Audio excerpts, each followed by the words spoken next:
যে ঘরে একটি সূরা যত বেশি তেলাওয়াত হবে ওই ঘরে আল্লাহ তাআলা তত বেশি রিজিকের ব্যবস্থা করবেন। তাকে রিজিক নিয়ে কোনো টেনশন করতে হবে না। একটা কাঁচা মরিচের জন্য হলেও কারো কাছে যেতে হবে না। এটা বাইহাকি শরীফের 2498 নম্বর হাদিসের ভিতরে রয়েছে। শাহুল ইমাম হিল বাইহাকির ভিতরে রয়েছে 2498 নম্বর হাদিস। নবীজি সাল্লাল্লাহু আলাইহি ওয়াসাল্লামের সাহাবী হযরত ওসমান রাদিয়াল্লাহু তাআলা আনহু যখন খেলাফত আসলেন, যখন তার শাসনামল চলল, এমন সময় আব্দুল্লাহ ইবনে মাসউদ রাদিয়াল্লাহু তাআলা আনহু তিনি অসুস্থ হয়ে পড়লেন। ওসমান রাদিয়াল্লাহু তাআলা আনহু তাকে দেখতে গেলেন। আমরা অনেক সময় মানুষ অসুস্থ হয়ে গেলে দেখতে যাই না। এটা হচ্ছে নবী সাল্লাল্লাহু আলাইহি সাল্লামের আদর্শ, সাহাবায়ে কেরামদের আদর্শ। যখনই কোনো মানুষ অসুস্থ হয়ে যেতেন, আপনার সহপাঠী, আপনার প্রতিবেশী অসুস্থ হয়ে গেলে আপনি তাকে দেখতে যান, তার জন্য কিছু হাদিয়া নিয়ে যান। সে হয়তো অসহায় অবস্থা আছে, চিকিৎসা করাতে পারছে না, আপনি তার কাছে যাবেন। এটাই হচ্ছে সবচেয়ে উত্তম পদ্ধতি এবং এটা হচ্ছে সুন্নাহ পদ্ধতি। ওসমান রাদিয়াল্লাহু তাআলা আনহু আব্দুল্লাহ ইবনে মাসউদ রাদিয়াল্লাহু তাআলা আনহুর ঘরে চলে গেলেন তাকে দেখার জন্য। তিনি একেবারে শেষ পর্যায়ে চলে গেলেন। ওসমান রাদিয়াল্লাহু তাআলা আনহু বললেন, তোমার তো ঘরে মেয়েরা আছে, তুমি যদি চাও আমি বাইতুল ফান্ড থেকে তোমার জন্য কিছু খাবারের ব্যবস্থা করব, যাতে করে তোমার মেয়েরা সেখান থেকে খেতে পারে, তোমাকে টেনশন করতে হবে না।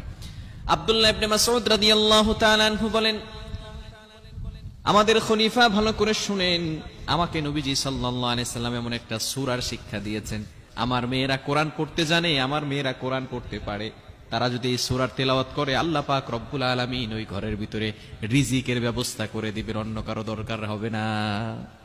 Can you imagine that? আপনি কল্পনা করতে পারছেন সাহাবায়ে কেরাম কেমন আল্লাহকে ট্রাস্ট করতেন, বিশ্বাস করতেন। নবী সাল্লাল্লাহু আলাইহি ওয়াসাল্লাম জানিয়ে দিয়েছেন, যদি ঘরের ভিতরে সূরা তেলাওয়াত করা হয়, কোরআন তেলাওয়াত করা হয়, ঘরের ভিতরে আল্লাহ তাআলা বরকত নাজিল করে। শুধু তাই নয়, আল্লাহ পাক রব্বুল আলামিন যেই সূরা তেলাওয়াত করলে ঘরের ভিতরে রিজিকের ব্যবস্থা করেন, সেই সূরাটা হচ্ছে সূরাতুল ওয়াকিয়া। এই সূরাটা আমরা অবশ্যই বাসায় পড়ব।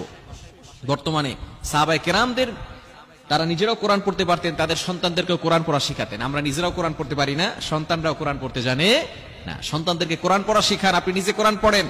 আপনার ঘরের ভিতরে প্রত্যেক দিন মাগরিবের নামাজের পরে সূরা ওয়াকিয়ার তেলাওয়াত করেন। যখনই সুযোগ পান সূরা ওয়াকিয়ার তেলাওয়াত করেন। ইনশাআল্লাহ আল্লাহ তাআলা ঘরের ভিতরে রিজিক নিয়ে টেনশন করতে হবে না, রিজিকের অভাব দূর করে দিবেন। আল্লাহ পাক রব্বুল আলামিন কোথা থেকে যে রিজিকের ব্যবস্থা করবেন আপনি কল্পনাও করতে পারবেন না। মনে রাখবেন, একটা পাখি সকালবেলা খালি পেট থেকে ঘর থেকে বের হয়, খালি পেটে বের হয়, আবার সন্ধ্যার সময় ভরা পেটে সে চলে আসে। তাকে রিজিকের ব্যবস্থা করেন কে? লা রাযাকাকুম কামা ইয়ারযুকুত তায়র। পাখিকে যেভাবে আল্লাহ তাআলা রিজিকের ব্যবস্থা করেন, আপনাকেও আল্লাহ তাআলা সেভাবে রিজিকের ব্যবস্থা করে দিবেন। এজন্য রিজিক নিয়ে টেনশন করতে হবে না যদি আপনার ঘরের ভিতরে সূরা ওয়াকিয়ার তেলাওয়াত হয়। এজন্য সূরা ওয়াকিয়ার তেলাওয়াত চালু করেন। আপনার সন্তানদেরকে বলবেন প্রতিদিন মাগরিবের নামাজের পরে সূরা ওয়াকিয়ার তেলাওয়াত করতে। বলা যাবে তো ইনশাআল্লাহ? বলতে পারবো তো ইনশাআল্লাহ? সূরা ওয়াকিয়ার তেলাওয়াত যদি করে আল্লাহ তাআলা ওই ঘরের ভিতরে বরকত দিয়ে দেন, রিজিক নিয়ে ওই ঘরে কোনো টেনশন করতে হয় না। আল্লাহ তাআলা প্রত্যেকটা প্রাণীকে রিজিকের ব্যবস্থা করেন। আল্লাহ তাআলা নিজেই বলে দিয়েছেন 12 নম্বর পারার 1 নম্বর পৃষ্ঠার 1 নম্বর লাইন সূরা হুদের 6 নম্বর আয়াতে রব্বুল আলামিন বলেন, ওয়া মা মিন দাব্বাতিন ফিল আরদি ইল্লা আলাল্লাহি রিজকুহা। দুনিয়ার ভিতরে এমন কোন প্রাণী নাই যেই প্রাণীর রিজিকের ব্যবস্থা আল্লাহ তাআলা করেন না। আল্লাহ পাক রব্বুল আলামিন সকল প্রাণীর রিজিকের ব্যবস্থা করেন। সুতরাং আমরা হলাম শ্রেষ্ঠ মাখলুকাত। আমরা যদি কোরআন দিয়ে জীবনটাকে পরিচালনা করি, কোরআন যদি ঘরের ভিতরে তেলাওয়াত করি, তাহলে আমাদের রিজিকের ব্যবস্থা করবেন কে?